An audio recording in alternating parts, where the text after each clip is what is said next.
Does anyone have any questions, comments, comparisons with your own situation, your own universities? Any questions for the... Okay, please. Thank you for this presentation. I have one question for Dr. Van Man Hooy. I was really interested by the way you turn down the way you teach agroecology, starting not from the principle, going to the model, but starting with the model and trying to see how the principle could be involved in this model. I was also wondering if you plan to integrate the same thing for the constraint of dissemination. I mean, we see that agroecology right now is still marginal as compared to conventional agriculture, and maybe to better understand why, it could be interesting to start from failures and try to see how it's, or what are the constraints instead of having the constraints and going to the failure. You see what I mean? But it's quite interesting to try to take it down like this. I mean, on the opposite.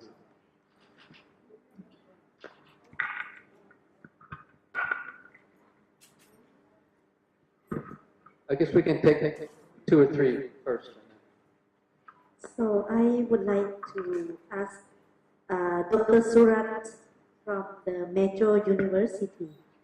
First of all, I would like to congratulate for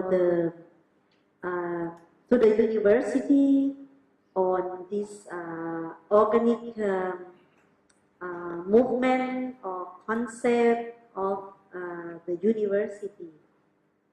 In your presentation, I understand that your university did a lot for promotion of organic production and the markets. My question is about, and how about outside your university?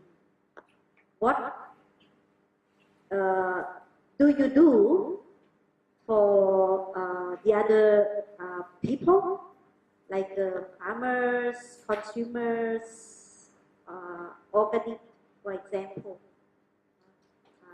I understand in your presentation you said that you opened the organic market in your university and you produce a lot of seeds, organic seeds of vegetables, for example.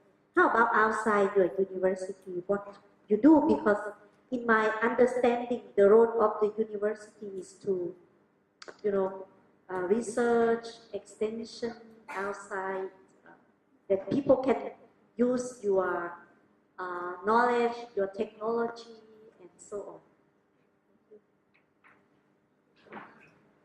on. One more question before we take some replies.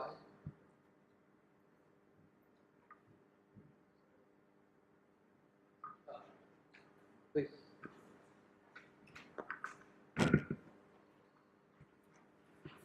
Thank you very much for your informative presentation.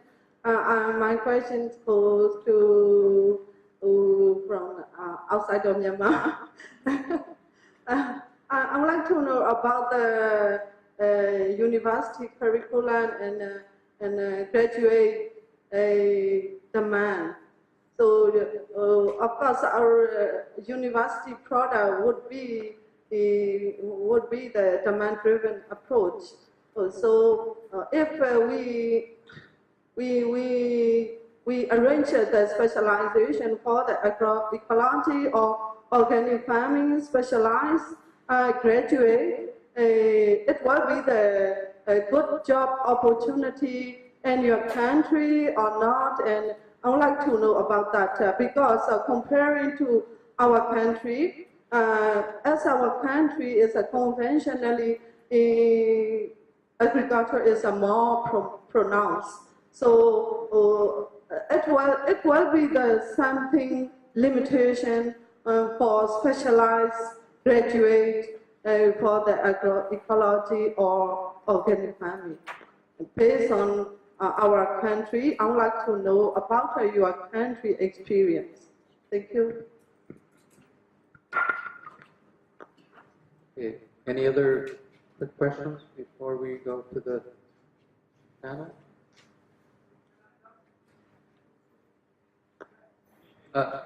Okay, one more, and then we'll go to the. Okay, my question to Dr. Hui.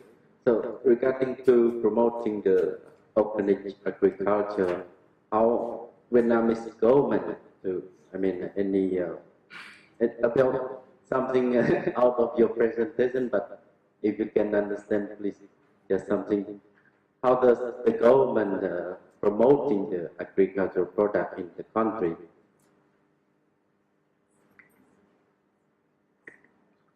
Okay, so you want a supplementary? Okay. One supplement question is that for the Dr. Surat also, you said that your university is organic university. You go that movement. I wonder if you study about the demand, employment of when students graduate from the university, if there are the jobs for them to welcome them or for them to take. And one thing I link to the other question previously posed by you, raised by you. You said the organic in Thailand is failed. No, you said that you mentioned about someone from Chula said, and I try to link between this and that, and how is it? Okay, we can start. We can stop this part. We'll go to the panelists. We can talk about the failure and success of Thailand. We can talk about the extension. We can talk about the Myanmar. So, let's just go this across. Okay, thank you all for your question. Related to the first question, that if I understand well, that you question us how to make the agroecology course more attractive and consider more important to students. Is that your question? And from my presentation, I tell you that because we have been largely relied on foreign textbook, not only for principle concept, but also for example. That's why it's not really convincing students. It's too much theory and too much sense. And even for some example, we cannot convert it into Vietnamese. Yeah, for sure. I understand in English, but I cannot find any relevant term in Vietnamese for students to understand. So, but I believe that if the lecturer having more experience, we can give better course for students. For instance, now when we give course to students, we can question them like the role of wheat. Because long time ago we have teach students that wheat is harmful. Wheat is harmful. We have to kill them. But from agroecology point of view, it's not. It's not so. Okay. And if you look at the food chain and you see the role of decomposer, and from the role of decomposer, now I question students, do they think that compost is good or fresh manure is good? Yeah? When you should apply fresh manure. And it also, I want to comment to organic presenter. For vegetable, compost could be okay, but for like permanent crop like fruit tree, yeah, fresh manure may be better. Or like soil diversification. And we also question students related to climate change. What is positive impact of climate change? It's not bring everything harmful to us, to the crop, to the animal. So what is positive effect of climate change? We have to think of that. So all of these very practical question would raise student interest in the course, and we are working on that. Instead of like what is principle of ecology, what is population principle, what is ecosystem landscape. Okay, so I hope I can give answer to your question. What is it?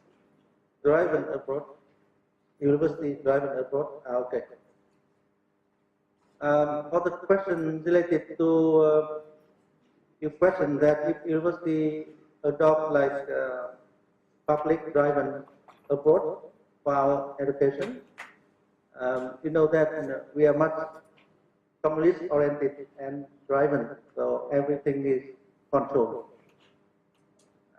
with some kind of wish list of government. So it's not really free to deliver lecture or training to students from our own perspective or from what we want. That's why at the moment we have more than 200,000 graduated students at bachelor, MSc and PhD have no job to do. More than 200,000 at the moment. So that may give you some sense to what extent we meet the social demand. And for last question related to organic agriculture, actually so far we have no policy on organic agriculture. Even some kind of standard, we have not yet developed it, and still a lot of debate on what is organic, who can certify it, who monitor it. Yeah, for sure. And from my own point of view, I don't think our world can survive by organic. No, we don't have enough food and energy to survive ourselves from organic agriculture. We have to follow agroecology to have enough food. Thank you. It's clear for the question. Come to the second question from Dr. Celine Thorn from ladies from Myanmar. Thank you for your question related to my presentation. First question is you asked about the outside university, how they did it, or the activity for organic. In Thailand, the knowledge to be aware of the health is more important. Many people concerned because of information. We know that in the former government have announced that Thailand will become the kitchen of the world. We are only one country one of the 5 countries that we have overproduction, and also we can export the agricultural produce. The problem is, okay, we want to be, the government said we will be the kitchen of the world, but the health of the people should be concerned about that. You know that the new information, new data not yet published. 8% in Thailand now get sick of the cancer. This is terrible for us. We don't know when you shake hand of some lady, some person, that the hair was lost. This is bold one. This is the fake one. This is be concerned about that. That's why our government, the Major said, okay, we want to produce the green food, organic agriculture. They support it. Yeah, and then Major is established for 80 years. They believe that, okay, we have a lot of knowledge. But outside university, there are many private sector that handle about it. Some company, they have the contact farm by their own, but they have the security system to prove that this is chemical free, and then they export. A lot of salad bar available in the big city in Thailand. So safe that we check that there are no pesticide or pesticide free. So the private sector, they have run by their own. We in the sector of the government, okay, we run by our own. But most of the private sector, when they need some the knowledge, they came to join us to add some technology. This is the collaboration between the private sector and university, especially for major university. Last year, we appreciate that major we have the owner for National Agricultural Fair, the whole country. We are the host in last February. More than million farmers, million people visit us. They know that when you talk about agriculture, okay, major the priority, the first priority. So when we said about the organic, as I show you many activity, and then now you know, most of private sector asks for the vegetable, organic vegetable seed. No private sector can produce it. But we can. With the industry, etc. So we know the way to go by this way. And also the second question that how about the employment after, you mean that after graduate from organic agriculture? As I told you in the last chapter, now we're starting with independent. We mean that we try to practice the student to be a farmer and then to be entrepreneurship. University available, have the farm available, preparation the farm. The student to join and sell in the market every weekend. And then they know how to get the money. Finally, when they finish it, no need to be employed by the private sector. They have their own business. And also, in this case, the private sector need also the organic agriculture personnel. They're lacking. So I think they have the market for the employment for the graduate student. I think there's no problem in the future. And now most of the people concerned about the organic. I mean, in Thailand, many people, when you ask organic, okay, most of our consumer, even though the price is higher a little bit, but then there are no need for the consumer to pay. And I provide some case in case of the Royal Project as I work as a volunteer. We also have the GAP products and also organic products, vegetable products. And then we found my observation now that is, I went to the Royal Project shop. I bought some Chinese kale, GAP, and another bag is organic. I put in the refrigerator.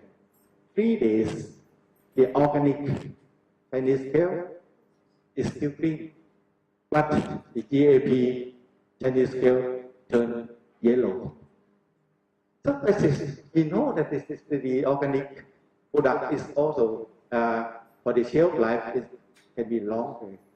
So that's right now we starting, and then I think that most of you maybe, oh, this is fact or not. Okay, you can visit us in major university.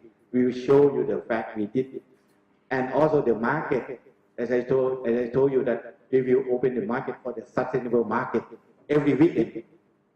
So the farmer, when you say that I'm declared that I'm an organic farmer, okay, your product will be sold in our market with the major guarantee. In the future, the convenience store, that's our dream. Have to have the convenience store there, so safety food, organic product will be available there. This is our dream. Maybe not my generation, maybe the next generation. So, yeah, no.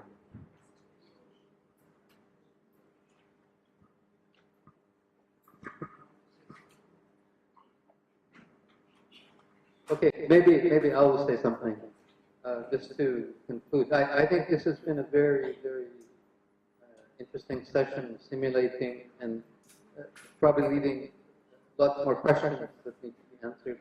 And actually, that's part of what we're going to do tomorrow for some of you about the issue of extension, about what is the role of the university in extension, especially related to the organic and the agroecological And this is a little research project that we're doing at the Chulalongkorn University School of Agricultural Resources in partnership with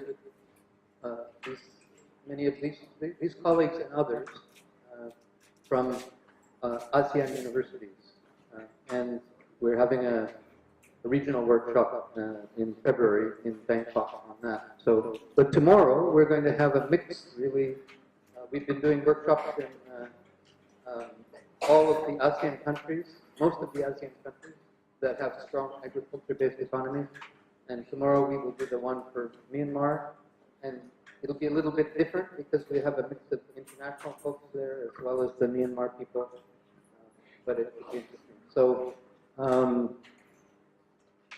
anyway, if those unanswered questions today can be followed up a little bit tomorrow. But, yeah, okay. Yes, thank you for your presentation. I really can learn a lot from you. And also you presented, sorry,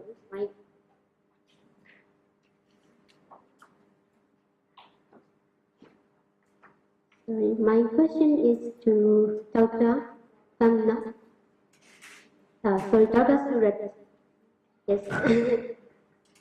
You presented a lot about your organic university and organic production and also organic seed production. Very nice thing.